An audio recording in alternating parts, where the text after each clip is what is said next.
The authority that we have can only be inside us, because what is inside us is inside every living thing on this planet and wherever there is life in the universe.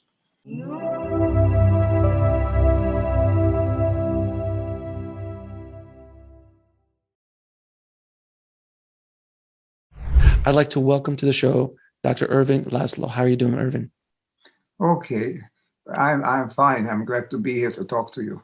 I appreciate you coming on the show. It is an honor to speak to you about your work and about some of these big questions that we're looking for answers for in this insane world that we're living in currently.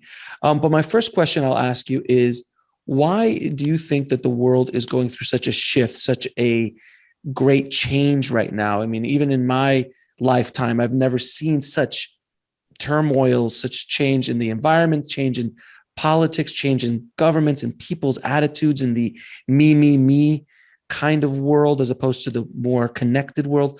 Why do you think that is happening? Well, it's an irreversible process. There's something more than what we thought. We thought it was a fluctuation, a sort of a perturbation, and after the things will go back to where they were. It seems to me that there is something else involved here now. The best answer I can give, the best sort of term I can use is alignment, realignment. We have got off the grid, as it were, of nature, of the universe. We have went on our separate ways and destroyed the environment and creating conflict, which not completely destroyed it, but damaged the environment and created conflict between people, rich and poor, and north and south, and human beings and other species. It's a realignment. There is something happening which other species would not be able to respond if they don't have this high level of consciousness. Then they don't succeed in the realignment, they become extinct. And that's a possibility that's always there for the human species as well. But we have consciousness, we have an awareness, a possibility of asking these questions that you ask, and asking also what we can do about it. So I think we have a chance that it is not just a perturbation, and it's also not the beginning of the end. Mm-hmm. I think it's a very serious change, an irreversible change that is moving us into another frequency, into another domain of existence, of information flow. Everything is changing. We are perhaps moving towards something different, and up to us to make that something different, something better. And by better, I mean something more natural, more aligned than what we have been, aligned with the universe, with the source. I think that is the key. Now, can you discuss the importance of us as individuals, individual humans, to connect with our higher selves? Because there's so many people searching for that answer outside of themselves, but I found that inside is where you find the answers, and connecting to that higher self, the higher level of consciousness is the key. But I'd love to hear your point of view. The authority that we have can only be inside us, because what is inside us is inside every living thing on this planet and wherever there is life in the universe. The authority is in us. There is something which I call a holotropic attractor, but that's a term that we don't need to use it. But what I mean by that there is a natural tendency in us, a tropism, a natural attraction toward creating coherent, higher level systems with a higher grade of consciousness or soul, if you like. And there is this evolutionary push and pull in the universe, which is happening all around, which is happening everywhere. And we, with our conscious mind, are capable of picking it up, of not only sort of living next to it, but absorbing it, and perhaps drawing some consequences, drawing some lessons. We need to consciously further this process of realignment, of coming back to living in the womb of nature, in the lap of nature, let me say, living in a way in which nature is and makes available for life. That's the way one can live on Earth. Very shortly we're going to just reminded me an hour or two ago, an invitation to the 50th anniversary of the launch of the book for the Club of Rome, which was called The Limits to Growth. 50th anniversary already. Wow. Well, to me, this limits of growth is not something negative. It just means that not anything goes.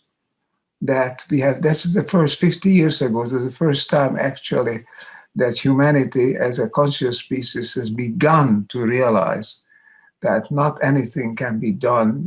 We cannot live any odd way that we want to, that we are part of a living system, and that living system has its own dynamic, its own limitations, but it's also its own possibilities.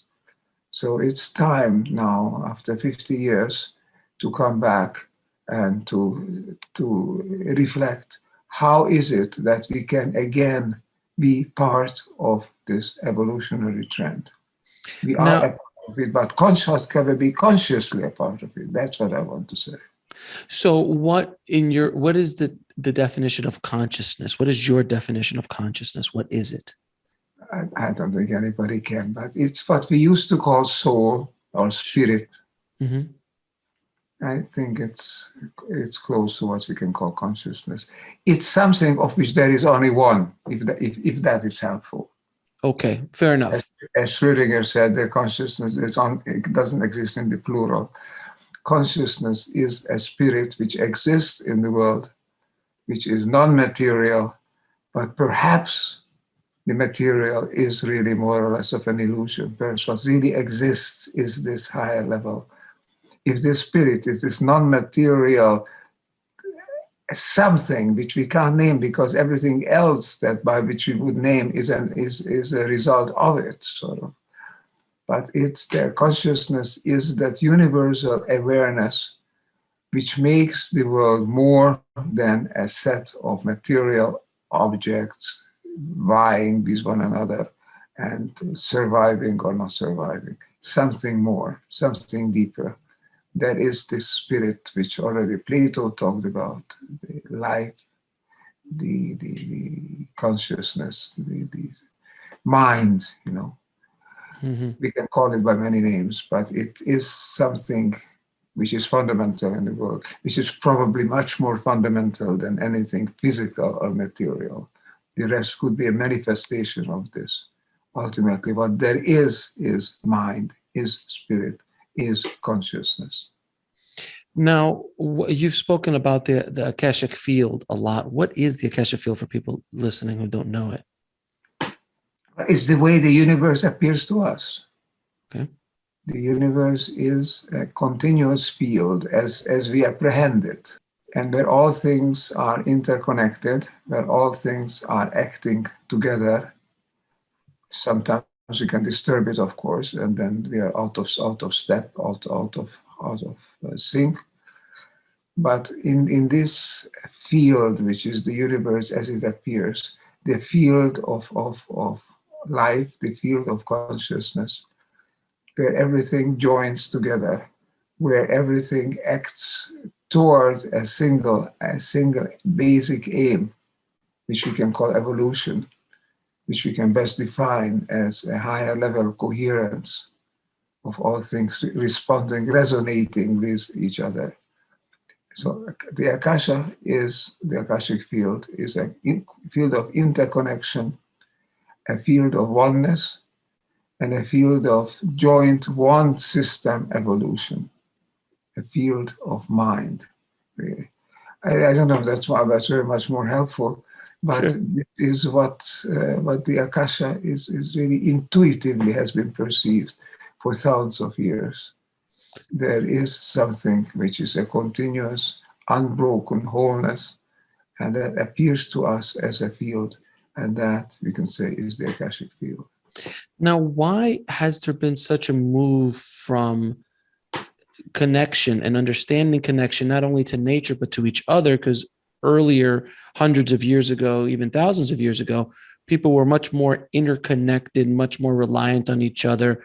It was known that you needed to be connected with nature and work with nature. But in these last couple hundred years, even, we have now, especially these last 50 years, have really kind of like supercharged our disconnecting from not only each other, the concept of the oneness, the concept of being interconnected as one entity, as a humanity, but also as a planet. Why do you think this is happening? It has become a precondition of our survival. There's just no other way. We are on the threshold of what is known as the sixth global extinction, wave of extinction. And we wonder if the human species will be part of this wave of extinctions. Certainly there's no guarantee that we can survive. But if there is any chance that we have, then we not only survive, but we move forward. We can't stay the way we were, we can't go back, but we can reach to a higher level of spirit or soul or mind or consciousness, as you like. Mm-hmm. And this is the chance that is given to us to be conscious of this tremendous change, that we need to change, that we need it, because the way we have been going has been a recipe for disaster, for a species-wide disaster, creating an unlivable, unsustainable world in which humans are there as conflictual elements, feeling ever more disturbed, ever more frustrated, ever more violent, because we don't live out what we truly are, this oneness, this coherence-oriented system. So this has got to change. It has got to the point where it needed to change. We're beginning to perceive that change now consciously. It's there anyway. Other species undergo these changes and they either mutate or they become extinct. We can perceive it. We can be consciously perceive it. And if we are bright enough, sufficiently bright and clever enough, we can also align ourselves consciously seeking harmony, seeking coherence, seeking oneness. This has been intuitively the case for thousands of years. Now we recognize that this is part of the evolutionary drive. All things seek oneness. We are part of this, all things. And we have not been seeking it. We have got off this train. We thought we can take a faster train or go to wherever we want to go. And we are now feeling the consequences. We can't continue doing this. We have to come back to what we really are, a natural entity evolving in harmony with the rest of life on this planet. How do you suggest that we reconnect with source? Because I feel a lot of our problems is a disconnection from the source energy, from the thing that created us, whatever title or label you'd like to put on it, but God, the universe, the inner, whatever that is. How do you suggest that we reconnect with that source? Well, there's no simple, very short answer to that. As it happens, last year I published a book precisely with this title, Reconnecting to the Source. St. Martin's Press, about 200 pages or so. I'll try to give an answer. Okay. But what strikes me is that whenever you talk to people, and I've tried to do this, but even in this book, Reconnecting to the Source, I talk to people who are believed to be highly spiritual entities, people with a higher level of spirituality. What it is that distinguishes them, that makes them different from ordinary, everyday variety of people. And I think there is this something, this seeking, this search for coherence, for union, in integrity, in the diversity, within the diversity, not monolithic oneness, but a higher level of coherence. Seeking that.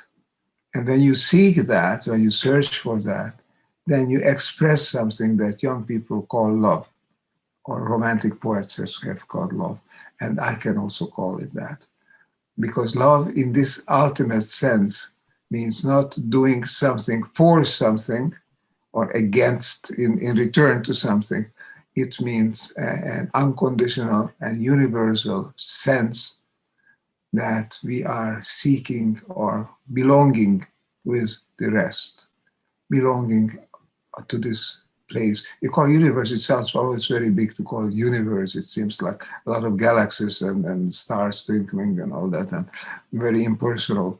But it turns out the universe has born, if that's really truly the case as we believe it in science, it is, that 13.8 billion years ago after the aftermath of the Big Bang.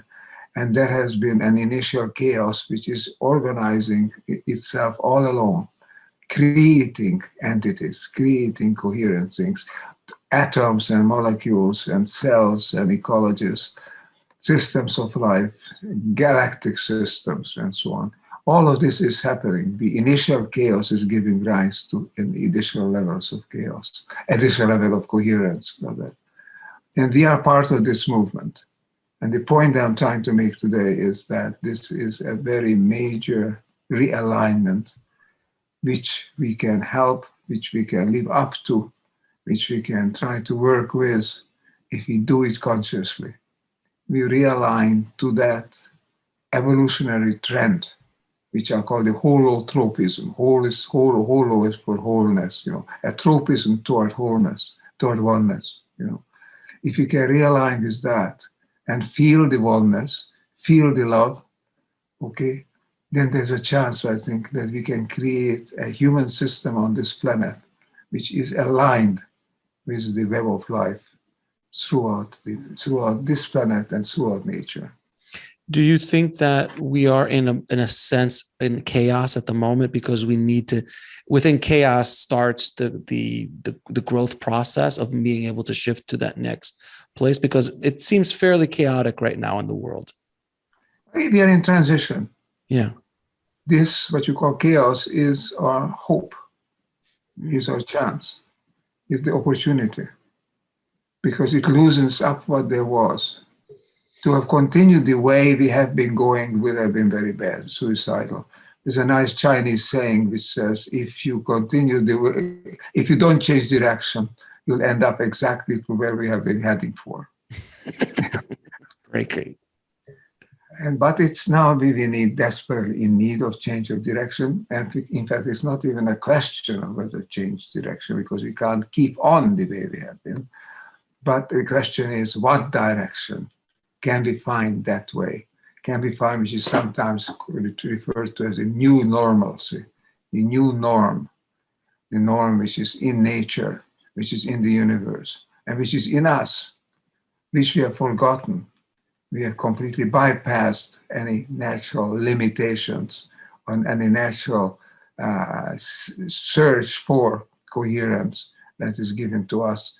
We thought we can do anything that we want, as long as we don't break the law and don't be sent to prison, and as long as it makes money, we can do anything. And there is the technology to help us make it do it, And this kind of sophistry, this kind of hubris, you might say, to push us outside of nature, above the universe.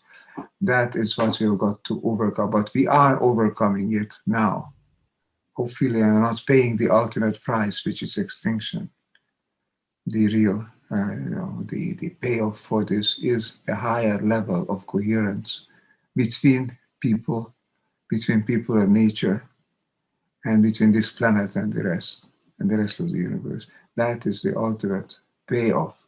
That is what we have to search for and seek, and that is what we are seeking, because it's in us. If we would only listen, as you said a moment ago, the inner authority, the inner impulse, that is our guide, not any rationalization, not any objectives and commands from the outside. Listen to yourself and become again part of this universe.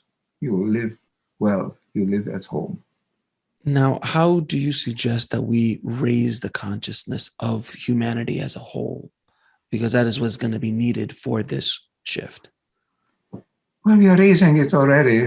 This tremendous trial that we are going through, this global crisis, is raising, is doing just that, is shaking us up.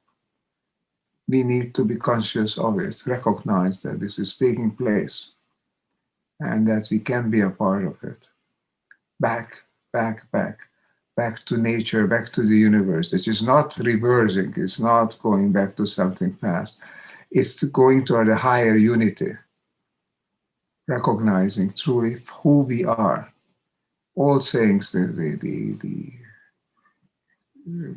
wisdom of the or the Greek prophetess is find out who are you. Ask yourself who you are, and this is finally our chance. We are being asked to ask.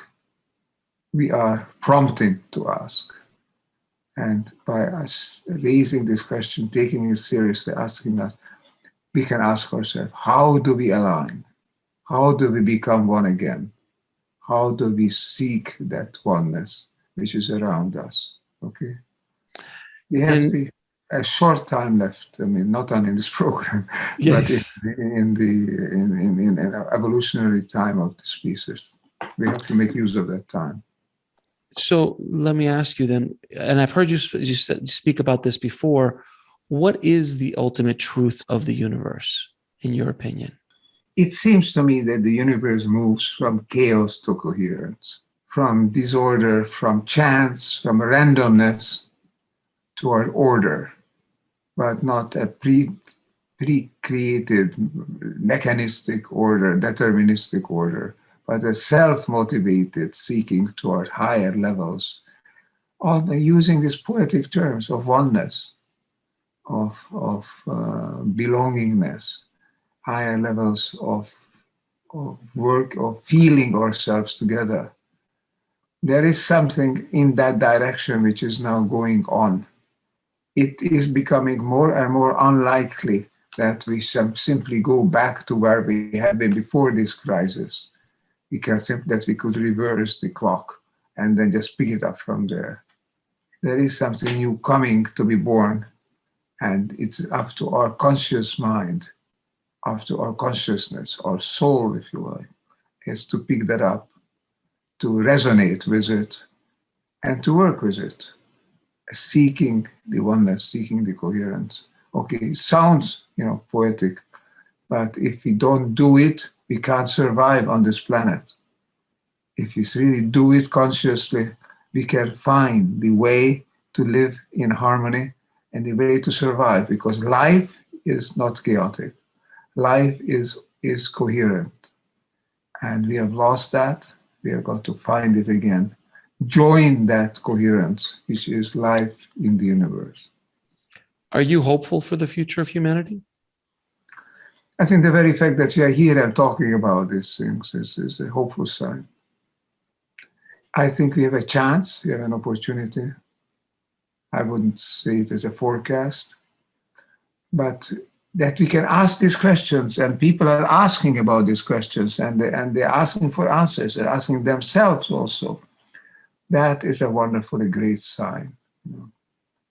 We are not going blindly into our demise. We are recognizing that we are at a crossroads, at a crossing of the path ahead, a bifurcation, and we are trying to move forward in that direction.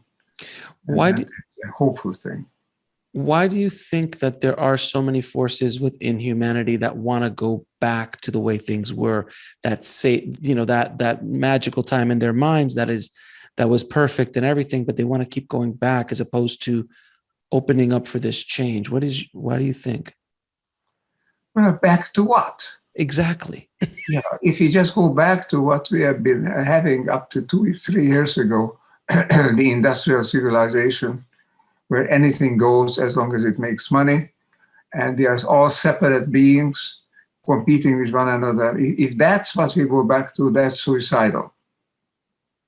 But we can go back to a deeper sense of who we are. The great prophets told us that we are one. Okay, we can move forward in that direction. That's the way to go back to go back to the oneness that is there in the universe. This universe which is moving toward coherence. I keep saying that because that I think is absolutely key. The universe is a system that moves toward wholeness and higher levels of order and comprehension and higher levels of consciousness. Okay, that's a fantastic, magical universe. Let me just say one quote then before we end. Einstein said at one point, he said, you can live, there are two ways to live your life, as if everything is a miracle or as if nothing is. We used to think that nothing is a miracle, everything is just a mechanical, physical process. And mind and all that is just imagination. The new recognition that we come to is that mind and soul and consciousness are not only primary, they are it. The universe is that, not that it is possessed, but the universe is this higher level of consciousness, which evolves, and we can help it to evolve. We can be part of that evolution. We can be part of the development, whereby life becomes a supreme force on this planet, and from this planet perhaps can radiate outwards, and through the non-local, immediate transmission of information, reach other planets, reach other forms of life, until all life becomes finally in service of the wholeness toward which the universe is heading. Dr. Laszlo, I really appreciate you taking the time to come on. Where can people find out more about your books and about your work? Well, right now on the 22nd of February, I have an event, an online event, the Laszlo Upshift Festival. So that is a good thing to join that. Otherwise, you can find the LaszloInstitute.com has all about my activities. Erwin Laszlo Books lists all my books. And the latest book is this called Upshift, Wiser Living on Planet Earth. A hopeful book showing that it can happen. And that will be available probably in about 10 days' time. In the meanwhile, look up the Upshift Festival, Laszlo Upshift Festival, and join it. You can send your videos, you can send your comments. It's an open system where we are trying to bring forward-looking, open people together to cope with that tremendous challenge of the crisis through which we are living. Dr. Laszlo, thank you again so much for coming on the show. I appreciate what you do, your work, your life's work, and continue. You do not stop. You are working constantly trying to help humanity. So I truly appreciate you, my friend. Thank you so much. Thank you. I can't help it, I should say. It's built into me. I think it's built into all of us. Let's just obey it. Let's just align with it. Thank you for your question. Thanks for watching. Click on one of the videos below to continue your journey, and don't forget to subscribe.